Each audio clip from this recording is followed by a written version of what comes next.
Researchers around the world are hustling to create this test kit. The rapidly spreading new coronavirus has put test kits at the center of how infected patients are diagnosed so they can get treatment quickly. But there's one issue with these nose and throat swabbing tests. The results aren't always accurate. At the center of the epidemic in Wuhan, some people tested negative, only later to find out that they actually have the disease. In the US, the CDC sent out test kits to public health labs that gave inconclusive results in the verification process.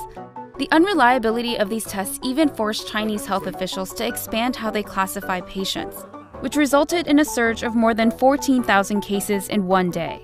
They are now including results from test kits and other diagnostic methods like chest scans.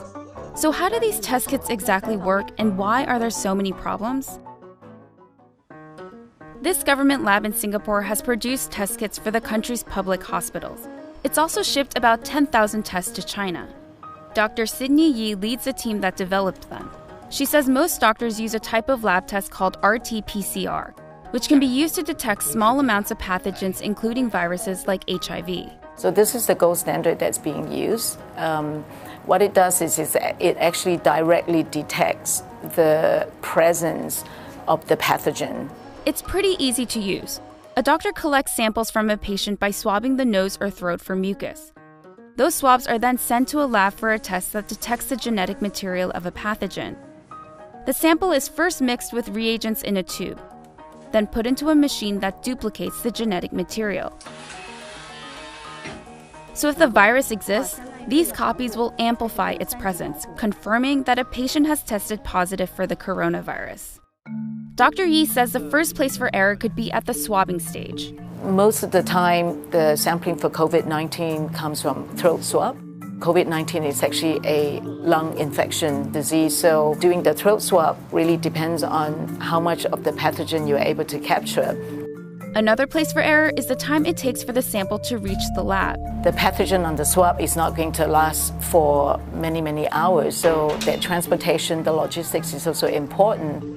Transportation is a huge hurdle in Wuhan, where the city has been on lockdown since mid-January.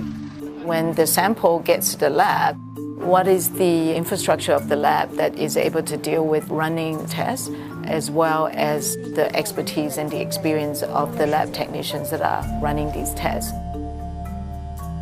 Dr. Yi says the most critical moment for human error is when doctors decide to use the test kit.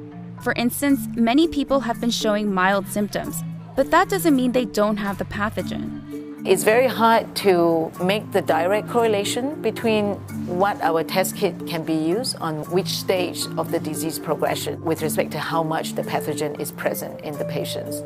Just how accurately these test kits are being used is on trial in Wuhan. Here, hospitals have been overstretched with limited resources.